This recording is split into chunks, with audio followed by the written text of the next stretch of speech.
Magandang araw. Ayan ang ating lulutuin. Meron tayong isdang talakitok. So, ayan, magsisigang po tayo. Yan, meron tayong pang-asim na sampalok. So, lalagyan lang natin ng patola. Ayan.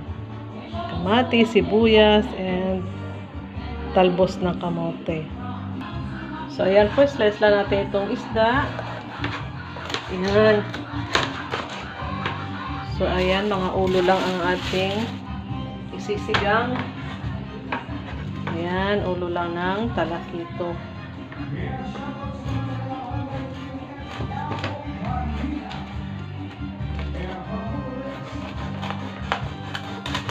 Ayan, so, ganyan lang.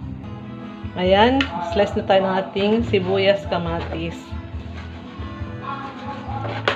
Para sabay na natin pakuluin sa tubig. So, ayan na po. Salang na natin yung ating kaserola.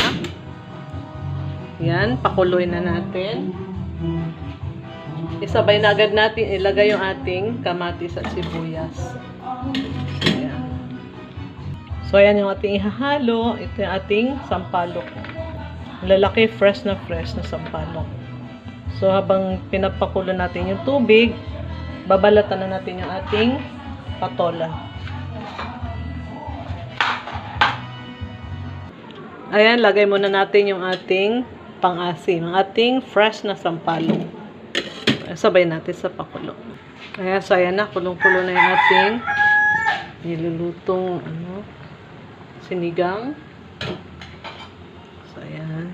Ayan, so ilagay na natin yung ating isda. Lagyan natin ng asin. Then, ayan. Lagyan na natin yung ating isda.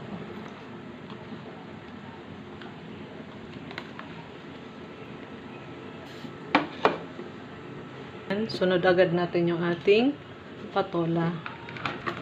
Kasi malambot naman yung isda. Iluto. Mabilis siyang iluto. So, ayan. Sunod agad natin yung ating talbos. Ayan, kahit isang pakulo lang itong ating gulay, pwede nang i-off yung ating kalan. So, ayan po, tikman po natin. Nang sa ganun, pwede natin dagdagan yung kanyang timpla.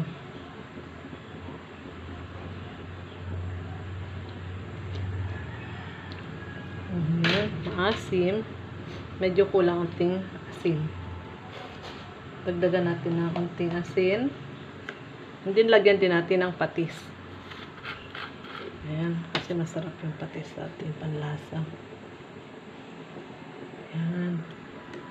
Depende na lang sa kakain kung gustong patis o purely salt lang. Ayan, check ulit natin kung okay na.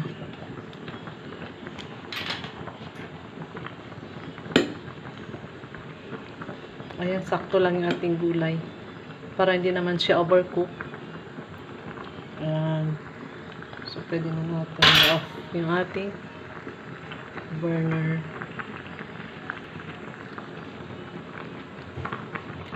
Ayan. So, ayan yung ating sinigang na talakitok. So, yummy. Happy lunchtime sa inyo. Thank you for watching.